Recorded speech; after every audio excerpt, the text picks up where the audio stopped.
रहीम अल्लाहुम्मा सल्ली अला सय्यिदिना मुहम्मद व आलिहि व इतरतिही बदादे कुल्ले मालूम बिल्लाह का अस्तगफिरुल्लाह अल्लाज़ी ला इलाहा इल्ला हुवल हय्युल क़य्यूम तूब इलैहि या हय्यु या क़य्यूम। सलाम अलैकुम तुहाडा भरा जवेद इकबाल चट्ठा पंजाबी साझा तो अज साढ़े वास्ते बड़ी खुशी का दिन है। साढ़े लाड़े साढ़े पाकिस्तान के हीरो अपनी जान ते खेलने वाले साढ़े भरा साढ़े खिलाड़ी साढ़े जान साड़ी शान साड़ी आन और आसुपुर अज आए मैच खेलने वास्ते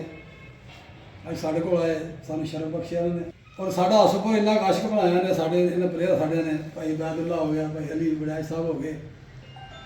इन्होंने तो असं बावा खिलार खलोते सन मैं सुबह तो तारीफ करी जाता कितने पहुँचे साड़ी तो चाह तो देखो और इन्ना ही प्यार है साढ़ा लोग करते जिन्ना साड़ी टेलीफोन से आ जाते हैं साढ़े कहण से आ जाते हैं और साढ़े इस मैदानों आबाद कर रहे लोग बच्चे साढ़े अल्लाह ताला इन्होंने आबाद रखे अल्लाह ताला इन्होंने सट पेट तो बचावे साढ़े मुहब्बत प्यार करने वाले साड़ी रौनक ने साड़ी दिलों में वसण वाले लोग साढ़े इन्ना प्यार करते हैं कबड्डी का प्यार करते हैं कबड्डी के चाहने वाले प्यार करते हैं इन्हों का बड़ा शुक्रिया जनाब वेलकम करन तुहानूं असीं इत्थे जी हासुपुर दे विच होर सुणाओ खैर खैरियत अज मैच तुहाडा मैनूं लग पै गया मेरा ख्याल बट्टा पै गया मैं एक दिन पहले भाई वैदल ने पूछा कि तुसीं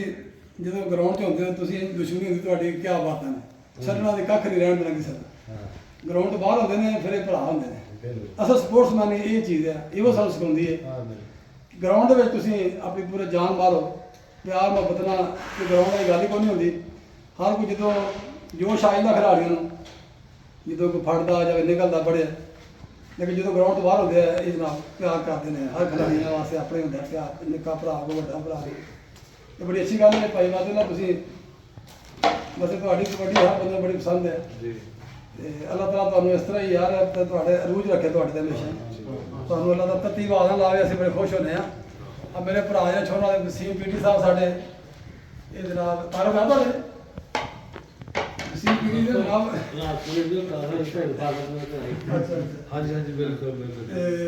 देखो जी साढ़े लोग बच्चे जो कबड्डी का प्रयोग किया इस इलाके बड़ी ने साढ़े मुंडे का साढ़ा बाजवा साहब ये भी प्लेयर रहे हैं असगर बाजवा साढ़ा जी लाला कहते थे 143 मराज ये बड़े देखो जी खिलाड़ी असीं इत्थों पा सकते लेकिन तुहाडे नाल जरा चाशनी से चंगी पैदा हो जाती जरा इस हासुपुर के ना मैं कहना पता नहीं यार तुसीं की बस मैं मेरा मुर्शद खाना उत्थे मैं हर महीने जाना होंदा फिर मैं इत्थे हाज़री दे के दरबार इत्थे मैं हर महीने उत्थे जाना तुसीं भी हाज़री दिया करो मैं तो पिछले दिन भाई शबाज कहते असीं जो ननकाना कम कराते ना गुरु नानक का तो आप भी भाई बाबे सरकार के नाम का कराई पता लगा कि बलाल विदेशा सारे करा रहे मैं चलो साडा भी हिस्सा पालने असीं इंशाअल्लाह पूरा काम करांगे इंशाअल्लाह भरा एक मैच होना चाहिए अल्लाह ताला इन्हें खुश रखे जी सानू इस तरह सगे भरावां दे नाल वध के सानू आउंदे ने सानू प्यार दिंदे ने एक जो सफर कर सफर बड़ा सारा इतफाक पैदा करेंगे 250-300 किलोमीटर सफर बनता फिर भी आउंदे ने सद साढ़े आ जांदे ने अपना मैच विखाउंगा अज दिलों जानना अल्लाह इन्हां ते रहमत फरमावे अल्लाह करम करे जी इन्हां दा ज़्यादा चाहांगे अल्लाह